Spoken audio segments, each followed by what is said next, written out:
Unit Phantom 7 was wiped out in 2018. How the hell can you have that tattoo? The words slice through the sterile air of Norfolk Naval Base's medical examination room at 7:30 a.m., like a blade through silk. Marine Captain Maverick Hawthorne stands frozen in the doorway, his 6'2" frame rigid with disbelief. His steel-blue eyes are locked on the exposed back of weapons technician Serafina Voss. The fluorescent lights overhead flicker once, casting an eerie glow on the intricate tattoo spanning her shoulder blades. A king cobra wrapped around a Roman pillar, its hood flared in eternal warning. The MRI machine behind them powers down with an unsettling mechanical whine.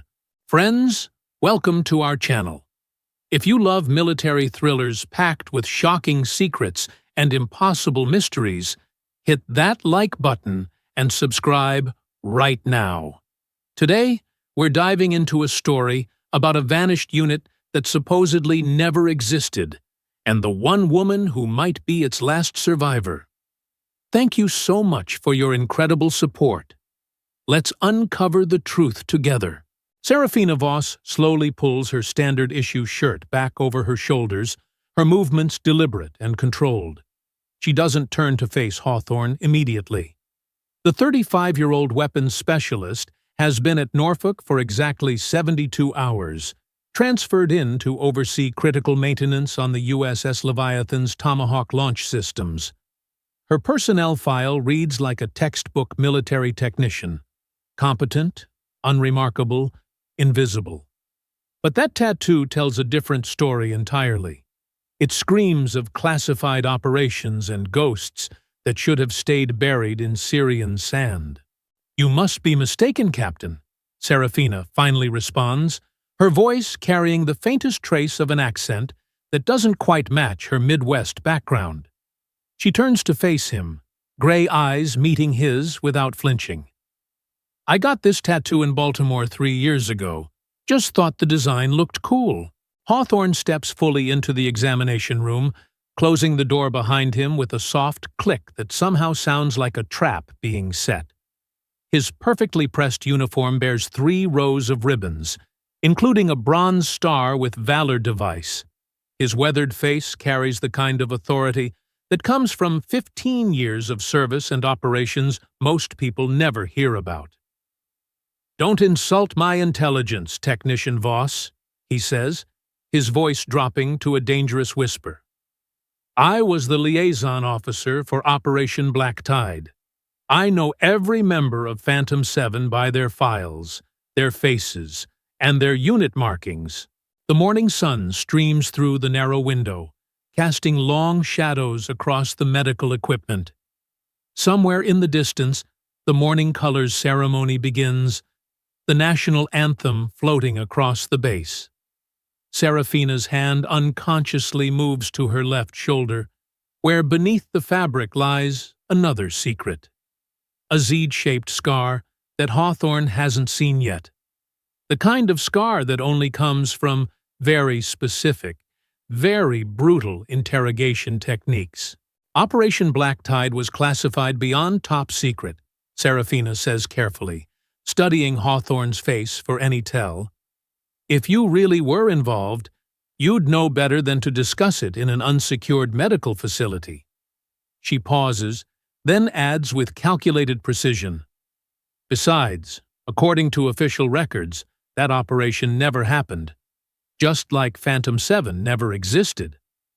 Hawthorne's jaw tightens as he processes her response. He pulls out his encrypted phone, fingers hovering over the speed dial that would connect him directly to Admiral Garrison. "You have exactly 30 seconds to explain who you really are, before I have base security escort you to a very small, very dark room where we can discuss this properly," he threatens. His thumb moves toward the call button. 29, 28, he begins counting down, each number dropping like a hammer strike. Serafina's expression doesn't change, but her stance shifts almost imperceptibly. Weight balanced, ready to move. At 15 seconds, she speaks. Agent Delilah Storm can vouch for me. She's stationed here as Chief Petty Officer in Submarine Operations. The name stops Hawthorne cold. His countdown halts at 11 seconds. Storm was another ghost from Black Tide, someone who supposedly died alongside the rest of Phantom 7 when their safe house exploded outside Damascus. Yet here's this mysterious technician claiming the Chief Petty Officer, who Hawthorne has worked with for 6 months, can verify her identity. Storm is dead, Hawthorne states flatly, though uncertainty creeps into his voice. They all died. 12 operators, 0 survivors. I read the after-action report myself. Did you verify the bodies? Serafina asks, her gray eyes never leaving his face. Did anyone actually confirm the DNA? Or did everyone just accept what they were told because it was convenient? She takes a step closer to him, close enough that he can see the thin white scar running through her left eyebrow. Another souvenir from a past that supposedly ended in flames.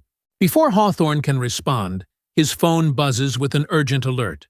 The screen displays a priority message from the USS Leviathan's weapons bay. Tomahawk systems showing anomalous readings. Immediate inspection required. The timing is too convenient to be coincidental. Serafina's slight smile suggests she expected this. Looks like you're needed elsewhere, Captain, she observes, moving toward the door. We should continue this conversation later. Maybe somewhere more private. She pauses at the threshold, looking back over her shoulder. By the way, you might want to check the maintenance logs from last night. Someone accessed the launch systems using override codes that haven't been active since 2018. The implication hangs in the air like a loaded weapon. Hawthorne's mind races through the possibilities. If someone with Phantom 7 clearance is accessing the Tomahawk systems, it could mean anything from sabotage to theft. Either scenario would be catastrophic. The USS Leviathan carries 24 Tomahawk missiles, each capable of delivering a 1,000-pound warhead over 1,000 miles. In the wrong hands, they could level city blocks or sink carrier groups. You're not leaving my sight, Hawthorne declares, grabbing Serafina's arm as she tries to exit. His grip is firm but not painful. Whatever game you're playing ends now. She looks down at his hand on her arm, then back up at his face with an expression that's almost pitying. Captain Hawthorne, you have no idea what game is being played or who the real players are. With a movement so quick he barely registers it, she breaks his grip using a technique taught only in advanced special operations training. But if you want answers, follow me to Dock 7. Come alone, or you'll never know the truth about what really happened to Phantom 7. Hawthorne watches her walk away, his tactical mind evaluating options. Every instinct screams that this is a trap, but the alternative, ignoring a potential threat to the base's missile systems, is unthinkable. He pulls out his phone again, this time calling Lieutenant Jasper Knox, his most trusted subordinate. Knox, I need you to quietly verify the location and status of Chief Petty Officer Storm. Don't alert her, just confirm she's where she's supposed to be. Copy that, sir. Knox responds immediately. Anything else? Pull the security footage from the Leviathan's weapons bay for the last 48 hours, Hawthorne adds, already moving toward the exit. And Knox, keep this between us. No official channels yet. Dock 7 sits at the furthest edge of the naval base, where the older submarines undergo decommissioning. It's a maze of rusted metal and abandoned equipment, perfect for clandestine meetings or ambushes. Hawthorne arrives to find Serafina standing beside a weathered shipping container, the morning sun casting her shadow long and dark across the concrete. She's changed out of her technician uniform into tactical pants and a fitted black shirt that reveals the athletic build of someone who maintains combat readiness. Before we begin, she says, producing a small electronic device from her pocket, We need to ensure privacy. She activates the device, and Hawthorne recognizes the high-pitched whine of a military-grade signal jammer. Any recording devices or transmissions within 50 feet just became useless. That's illegal on a military installation, Hawthorne points out, though he makes no move to stop her. His hand rests casually on his sidearm. So is selling classified missile codes to terrorist organizations, Serafina counters, watching his reaction carefully. So is arranging the murder of 12 American operators to cover up weapons trafficking.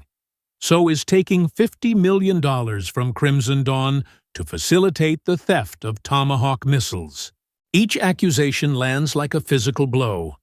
Hawthorne's face cycles through confusion, anger, and something that might be fear. "You're insane," he says, but his voice lacks conviction. "Crimson Dawn is a terrorist organization. No one in the Navy would—" 3 months ago, 6 Tomahawk activation codes were copied from the Leviathan system, Serafina interrupts, pulling out a tablet and showing him encrypted data streams. 2 weeks ago, those codes were verified against the base's master database using your access credentials. Yesterday, someone used those same codes to prep 6 missiles for unauthorized launch. The blood drains from Hawthorne's face as he studies the data. The timestamps and digital signatures are irrefutable. Someone with his access level has been compromising the base's most dangerous weapons, but the implications go deeper than mere theft. "This is impossible," he breathes, his mind struggling to process the evidence. "My credentials are biometric locked. No one else could use them unless—" "Unless you used them yourself," Serafina finishes for him. She sets the tablet down and rolls up her left sleeve, revealing the Z-shaped scar in all its ugly detail. "Do you know what this is, Captain? It's what happens when Crimson Dawn interrogators want to mark their victims. They use a heated blade, taking their time, making sure the scar will never fade." Her voice remains steady, clinical almost. "All 12 members of Phantom 7 have this scar. We got them in Syria, when your intelligence led us into an ambush." Hawthorne's hand moves to his weapon, but Serafina is faster. In one fluid motion, she draws a concealed pistol from her ankle holster and aims it at his chest. "Don't," she warns, her gray eyes cold as winter steel. "I'm not here to kill you. If I wanted you dead, you would have never seen me coming." "Then what do you want?" Hawthorne asks, his hands raised slightly in a non-threatening gesture. Sweat beads on his forehead despite the cool morning air. "I want you to look me in the eye and tell me you don't remember," Serafina says, her voice dropping to barely above a whisper. "Tell me you don't remember sending Phantom 7 to grid coordinates that were supposedly a weapons cache, but turned out to be a Crimson Dawn torture facility. Tell me you don't remember classifying us as killed in action while we screamed in cells for 73 days. The weight of her words hangs between them like a physical presence. Hawthorne's face has gone pale, his usual commanding presence crumbling. "That's not what happened," he protests weakly. "The intelligence was verified. The explosion, the bodies." "There were no bodies because we weren't there," Serafina cuts him off. "By the time the safe house exploded, we were already in Crimson Dawn custody. Someone sold us out, Captain. Someone who knew our exact location, our security protocols, our extraction routes." She lowers the weapon slightly but keeps it ready. "I spent 2 years trying to figure out who. Imagine my surprise when I traced the intelligence failure back to a certain Marine captain who suddenly came into money right after our supposed deaths." Hawthorne's phone buzzes urgently. Knox's name appears on the screen. Against his better judgment, he answers, keeping the phone on speaker. "Sir, we have a problem. Chief Petty Officer Storm isn't at her post. Security says she hasn't been seen since yesterday evening. Serafina's expression doesn't change, but something in her posture shifts. Storm's been running her own investigation, she reveals. She's tracking the other conspirators while I handle you. Other conspirators? Hawthorne's voice cracks slightly. The magnitude of what's happening begins to dawn on him. You didn't really think you were working alone, did you? Serafina asks, almost sympathetically. This goes all the way up to Admiral Garrison. The Tomahawk theft is just the latest operation. Crimson Dawn has been using moles in the Navy to acquire weapons for 3 years. She pauses, letting that sink in. But here's the thing, Captain. I don't think you're one of them. The confusion on Hawthorne's face is genuine. His weapon hand trembles slightly as he processes Serafina's words. What do you mean you don't think I'm one of them? He asks, his voice strained. You just accused me of selling out your unit. Someone used your credentials, Captain, but after watching you for 72 hours, I don't think it was you, Serafina explains, finally holstering her weapon. You're too obvious, too rigid in your routines. The real traitor needed someone with impeccable reputation and predictable patterns. Someone whose access they could exploit without raising suspicions. She pulls out a second tablet, this one showing personnel files. Tell me, who has access to your office when you're not there? Hawthorne's eyes widen as understanding dawns. Knox! Lieutenant Knox handles my administrative duties when I'm in the field.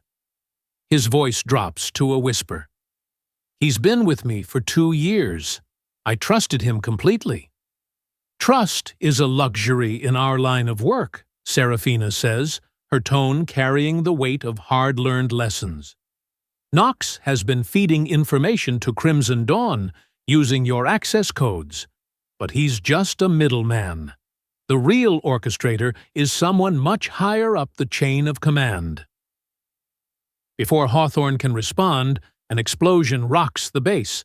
The sound comes from the direction of the USS Leviathan. Both of them turn to see black smoke rising from the submarine docks.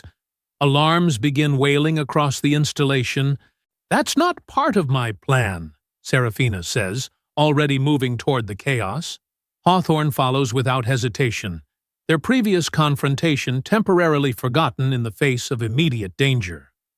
Quick question for you amazing viewers. Who do you think the real mastermind is? Drop your theories in the comments below. And don't forget to hit that subscribe button so you won't miss the explosive finale. They reach the Leviathan's dock to find controlled chaos. Sailors run in disciplined formations toward damage control stations while security personnel establish a perimeter. Through the smoke, they can see the submarine's hull is intact, but the weapons loading bay is in flames. Someone detonated charges precisely where the Tomahawk missiles are stored. Those aren't random explosions, Serafina observes, her trained eye analyzing the damage patterns. Someone's trying to cover their tracks. They're destroying evidence of the missing missiles. Lieutenant Knox appears from the smoke, his uniform disheveled and face smeared with soot. Captain Hawthorne, thank God you're here. We have a situation. 6 Tomahawks are confirmed missing from the inventory. Hawthorne starts to respond, but Serafina catches his arm, squeezing once in warning. She steps forward instead. Lieutenant, when did you discover the missiles were missing? Knox's eyes flick to her, confusion evident. Who authorized you to— Answer the question, Lieutenant, Hawthorne commands, playing along with Serafina's lead. His voice carries its usual authority, despite the turmoil in his mind. About 15 minutes ago, sir, Knox replies, his composure cracking slightly. I was running a routine check when I noticed the discrepancies. I was about to report it when the explosion started. Serafina and Hawthorne exchange glances. Both recognize the lie. The explosion started at least 5 minutes before Knox claims to have discovered the missing missiles. It's a small detail, but in their world, small details reveal everything. "Lieutenant, I need you to secure the weapons manifest immediately," Hawthorne orders, his tone giving nothing away. "Bring it to Admiral Garrison's office. We'll meet you there in 20 minutes. Knox salutes and hurries off, disappearing into the crowd of emergency responders. As soon as he's out of sight, Serafina pulls Hawthorne aside. "He's going to run," she predicts. "He knows we're onto him." "Then we follow him," Hawthorne decides, his tactical mind fully engaged now. "If Knox is the leak, he'll lead us to his handlers." They trail Knox at a distance, using the chaos as cover. Instead of heading to the administrative building where Garrison's office is located, the lieutenant veers toward the motor pool. He commandeers a jeep without signing it out, another violation of protocol that confirms his guilt. Serafina and Hawthorne acquire their own vehicle, maintaining visual contact while staying far enough back to avoid detection. Knox drives to a seemingly abandoned warehouse on the edge of the base, part of the old storage facility that was supposedly decommissioned 3 years ago. But as they watch from behind a shipping container, they see armed guards in civilian clothes patrolling the perimeter. These aren't military personnel. Their movements are too loose, too undisciplined. "Crimson Dawn operatives," Serafina identifies, her voice tight with controlled anger. "They've been operating right under the Navy's nose." Through binoculars, they watch Knox enter the warehouse. Minutes later, Admiral Garrison's staff car arrives. The Admiral himself steps out, his uniform immaculate despite the morning's chaos. He's accompanied by 2 men in suits who radiate the kind of menace that comes from years of violence. "There's our real traitor," Hawthorne breathes, disbelief and rage warring in his voice. "Garrison's been playing us all." Serafina pulls out an encrypted phone, different from her standard device. She enters a complex code and waits. After 3 rings, a woman's voice answers. "Storm here. Package confirmed?" "Confirmed," Serafina replies. "The big fish took the bait. Are the others in position?" "Affirmative," Storm responds. "Raven and Archer are standing by, waiting for your signal." Hawthorne looks at her sharply. "Others? How many of Phantom 7 actually survived?"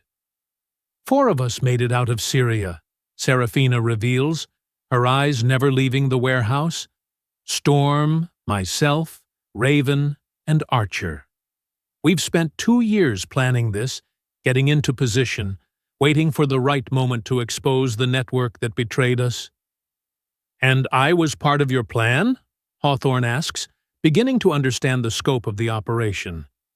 "You knew I'd react to the tattoo, knew I'd confront you. We needed someone on the inside who wasn't compromised," Serafina confirms. "Your psychological profile suggested you'd pursue the truth once presented with evidence. Plus, your hatred for Garrison is well documented in your fitness reports. Seems he's blocked your promotion 3 times. Before Hawthorne can respond, movement at the warehouse draws their attention. Knox emerges carrying a metallic briefcase, the kind used for transporting classified materials. Garrison follows, speaking rapidly into a satellite phone. Even from a distance, his agitation is obvious. "That briefcase contains the launch codes for the stolen Tomahawks," Serafina says with certainty. "They're going to transfer them to Crimson Dawn today." "Then we stop them now," Hawthorne declares, checking his sidearm, but Serafina shakes her head. "Not yet," she says, producing a small tracking device. "We need to know where those missiles are hidden. If we move too soon, Crimson Dawn will disappear them, and we'll never recover them." She attaches the tracker to a small drone, which lifts off silently and attaches itself to Garrison's vehicle. Now we wait. 2 hours pass in tense surveillance. During that time, 3 more vehicles arrive at the warehouse, each carrying what Serafina identifies as Crimson Dawn cell leaders from across the East Coast. The magnitude of the gathering suggests something bigger than just a weapons transfer. This is a major operational meeting. They're planning something with those tomahawks, Hawthorne observes, his tactical experience filling in the gaps. You don't gather this many cell leaders for a simple handoff. Serafina's phone buzzes with an encrypted message. Her face goes pale as she reads it. Storm just intercepted communications from inside. They're planning to use the Tomahawks to attack Pearl Harbor during the memorial ceremony next week. Thousands of civilians will be there, including most of Pacific Fleet's command structure. The audacity of the plan is breathtaking in its evil, using stolen American missiles to attack an American target, creating chaos and potentially triggering international conflict. Hawthorne's jaw clenches. We can't wait any longer. We need to alert. Alert who? Serafina interrupts. Garrison controls the base. Knox has compromised your command structure. How many others are involved? Who can we trust? She pauses, then makes a decision. No, we handle this ourselves. Phantom 7 protocol. She activates her comms again. All units, execute Operation Resurrection. Repeat, execute Resurrection. Within seconds, explosions rock the warehouse perimeter. Not large ones, but precisely placed charges that disable the guard vehicles and create confusion. Through the smoke, Hawthorne sees figures in tactical gear moving with military precision. The surviving members of Phantom 7 have revealed themselves. Cover the exits, Serafina commands, already moving toward the warehouse. No one leaves with those codes. Hawthorne follows, his Marine training overriding any hesitation. They breach the main entrance to find chaos inside. Crimson Dawn operatives scramble for weapons, while Garrison shouts orders that no one follows. Knox cowers behind an overturned table, the briefcase clutched to his chest. A figure in black tactical gear, Storm, Hawthorne realizes, appears from the shadows and disarms two operatives with brutal efficiency. Another operator, presumably Raven, provides covering fire from an elevated position. The third, Archer, has secured the rear exit, cutting off any escape route. Admiral Garrison, Serafina calls out, her voice cutting through the gunfire.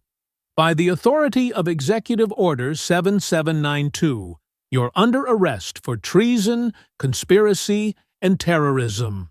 Garrison laughs, a harsh sound devoid of humor. You're nobody, Ghost.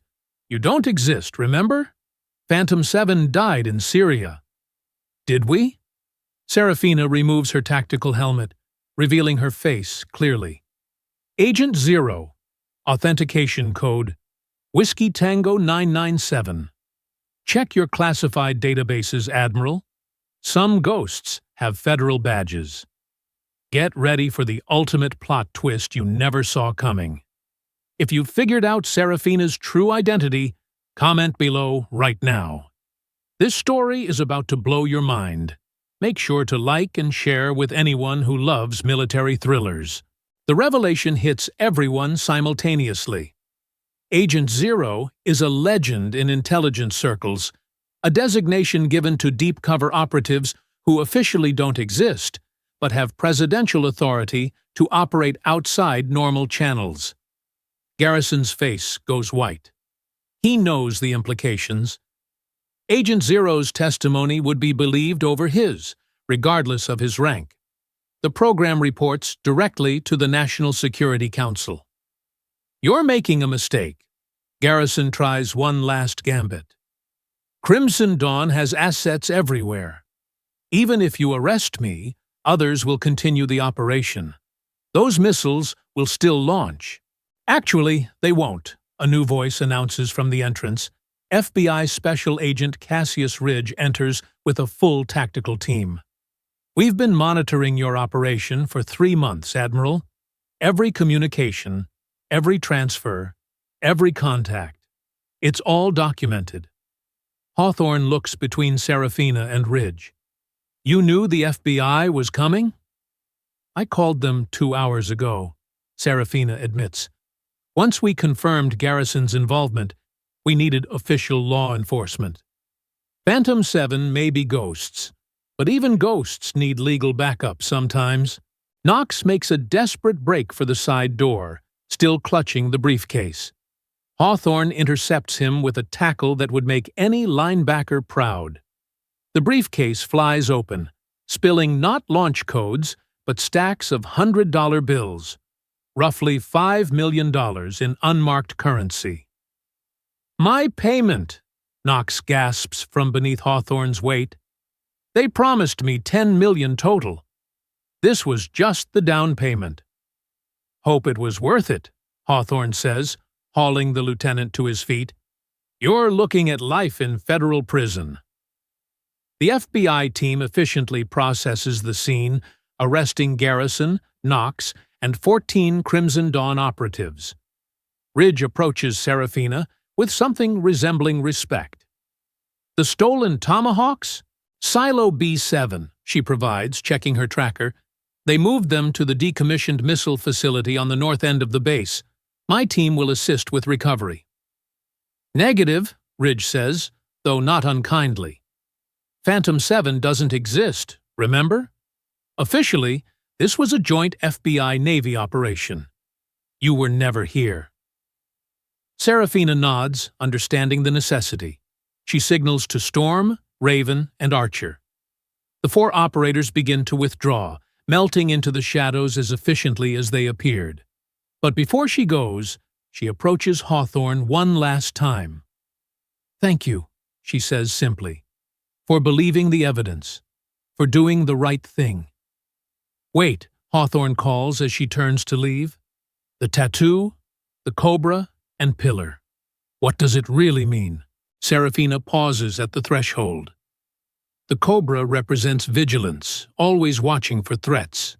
The pillar represents support, holding up what others would let fall. She gives him a sad smile.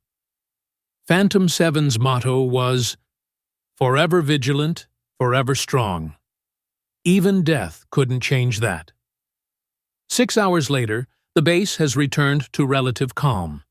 The official story, carefully crafted by FBI Public Affairs, speaks of a successful counterterrorism operation that prevented a major attack. Admiral Garrison's arrest makes national news, his connections to Crimson Dawn sending shockwaves through military leadership. Knox and 8 other conspirators face federal charges. The investigation reveals a network of corruption that reaches into multiple military installations. The stolen tomahawks are recovered intact from Silo B7, their launch systems disabled before any could be used. Forensic analysis confirms they were targeted at Pearl Harbor, with secondary targets including civilian infrastructure in Honolulu. The attack would have killed thousands. The blame would have fallen on foreign actors, potentially triggering a war. Hawthorne stands in his office, staring at the commendations on his wall. Everything he thought he knew about his command structure has been shattered. His phone rings. It's an unknown number. "Captain Hawthorne," he answers formally. There's silence for a moment, then Serafina's voice. "Check your desk drawer, the one you never use," she says. "Consider it a gift from Phantom 7. The line goes dead. Hawthorne opens the drawer to find a flash drive and a single photograph. The image shows 12 operators in tactical gear, faces obscured but for their eyes. Each bears the same cobra and pillar tattoo. On the back, written in neat script, "For those who stand vigilant when others would fall." The flash drive contains detailed intelligence on Crimson Dawn operations across the country. Names, locations, financial records. It's everything the FBI would need to dismantle the entire organization. A final gift from ghosts who refuse to let evil prosper. Hawthorne plugs in the drive and begins reading. Within minutes, he's on the phone with Ridge, sharing the intelligence. As he works, he thinks about Serafina's words about vigilance and support, about standing strong when others would fall. 3 weeks later, Crimson Dawn's entire East Coast operation has been dismantled. 47 arrests, including 3 more military officers and a dozen defense contractors. The investigation reveals a conspiracy that would have destabilized American military readiness for decades. Instead, it becomes a triumph of interagency cooperation and military integrity. Hawthorne receives a promotion, finally breaking through the barrier Garrison had erected. He's also quietly recruited as a liaison to a classified unit that officially doesn't exist. His handler introduces herself only as Storm. She mentions that Agent Zero sends her regards. The Phantom 7 members are never officially acknowledged. Their sacrifice in Syria remains classified. Their survival a secret known only to a select few. But in the intelligence community, whispers spread of 4 ghosts who returned from the dead to save thousands of lives. Operators who proved that some bonds transcend death itself. Late one evening, Hawthorne receives a final message.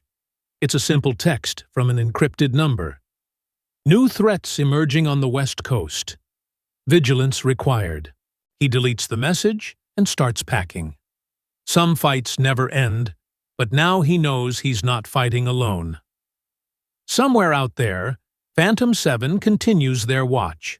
Forever vigilant, forever strong. The media reports the Crimson Dawn takedown as a stunning victory for law enforcement.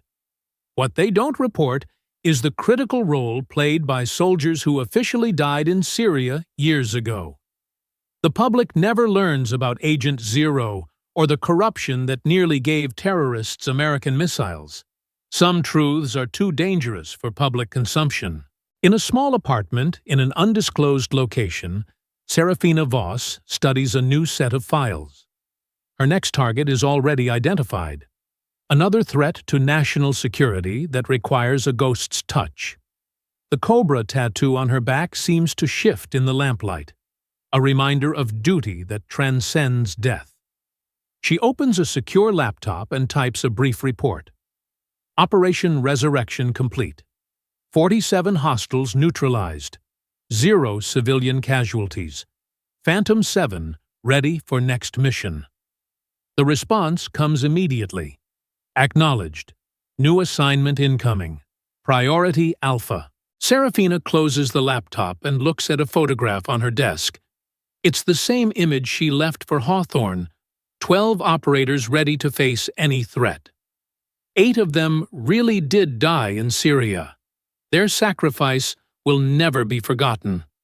But 4 survived to carry on their mission, to be the shadows that protect the light. Storm enters the room, now out of her chief petty officer disguise. Raven and Archer are in position for the next operation. Good, Serafina responds, already planning their next move. What's the target? Domestic terror cell planning to hijack military drones, Storm reports. They have inside help from Air Force personnel.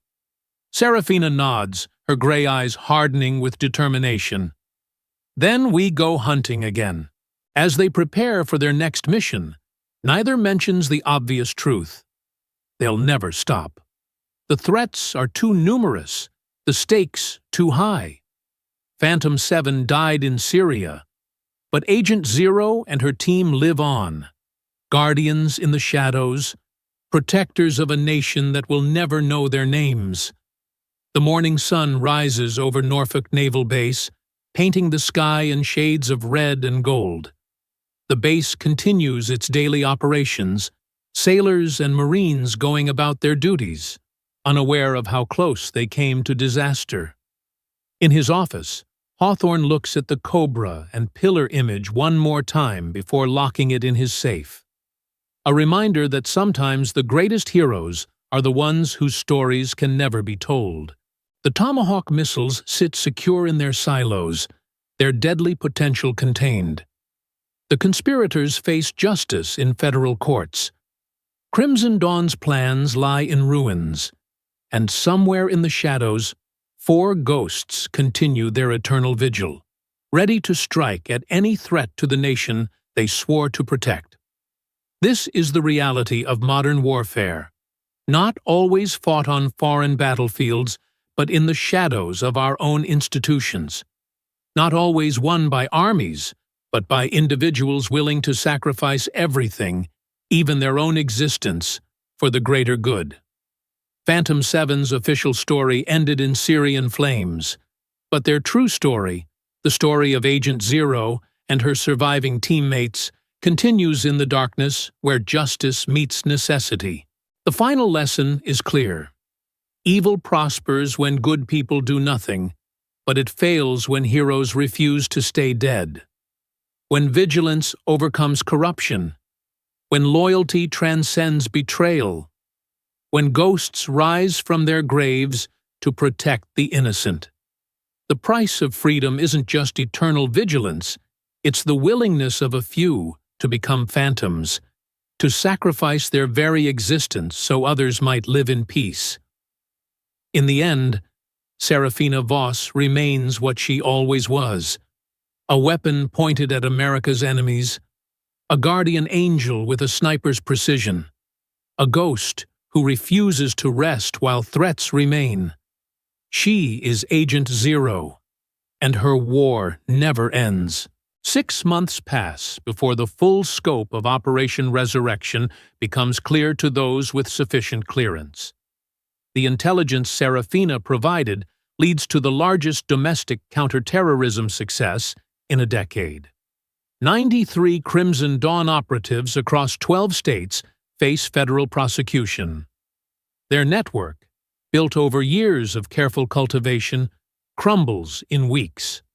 Captain Hawthorne, now Major Hawthorne, sits in a secure conference room at the Pentagon reviewing after-action reports. Across from him, FBI Special Agent Ridge slides a classified folder across the table. "Your ghost friends saved more lives than we initially calculated," Ridge says quietly. "The Pearl Harbor attack was just the beginning. We found plans for coordinated strikes on 6 military installations." The folder contains satellite imagery and communication intercepts that paint a terrifying picture. Crimson Dawn had intended to cripple American military readiness in the Pacific, creating a power vacuum that hostile nations would eagerly fill. The stolen Tomahawks were merely the opening move in a much larger game, one that would have cost thousands of American lives and potentially triggered global conflict. "Where is she now?" Hawthorne asks. Though he knows Ridge won't have an answer, Agent Zero doesn't report to the FBI. "Officially, she doesn't exist," Ridge responds with a knowing look. "Unofficially, there have been unusual intelligence victories in Seattle, San Diego, and Phoenix. Someone's been feeding us actionable intel on sleeper cells we didn't even know existed." Hawthorne nods, understanding the implication.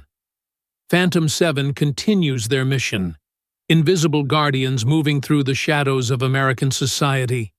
He thinks about the photograph locked in his safe, those 12 operators who sacrificed everything, 8 who died in Syrian sand, 4 who returned as something more than human, less than alive, eternal sentinels in a war without end. Meanwhile, 2,000 miles away, Serafina stands on a rooftop in Los Angeles, watching the city lights spread like stars across the basin. Storm stands beside her, both women dressed in civilian clothes that hide their lethal capabilities. Below them, SWAT teams move into position around a warehouse where intelligence indicates another cell is preparing something catastrophic. "Remember when we thought getting out of Syria was the hard part?" Storm asks, a bitter smile playing at her lips. The Z-shaped scar on her shoulder aches in the cool night air, a permanent reminder of those 73 days in hell. "We died in Syria," Serafina replies, her voice carrying no emotion. "What came back was something else, something necessary." She touches the concealed weapon at her hip, feeling its familiar weight. "The nation needs ghosts, Storm. People who can do what regular soldiers can't, who exist in the spaces between legal and necessary. A burst of activity below signals the raid's beginning. Flashbangs illuminate the warehouse like lightning, followed by the controlled chaos of tactical entry. Within minutes, it's over. Another cell neutralized, another threat eliminated. Serafina's phone buzzes with a simple message. Package secured. 22 arrests. 0 casualties. How long do we keep doing this? Storm asks as they prepare to disappear into the night. How long do we stay dead? Serafina considers the question as she watches federal agents process the scene below. She thinks about the families who will never know how close they came to tragedy. The children who will grow up because invisible guardians stood watch. Until we're not needed anymore, she finally answers, or until we join the others for real. They vanish from the rooftop like smoke, leaving no trace of their presence. By morning, they'll be in another city, hunting another threat, protecting a nation that believes they're dead. This is their burden and their purpose. To be the thin line between civilization and chaos, the ghosts who ensure America's enemies learn that some soldiers are more dangerous dead than alive. In Norfolk, Major Hawthorne receives a final encrypted message. The work continues. Semper Vigilantes. Always vigilant. The unofficial motto of those who guard from beyond the grave.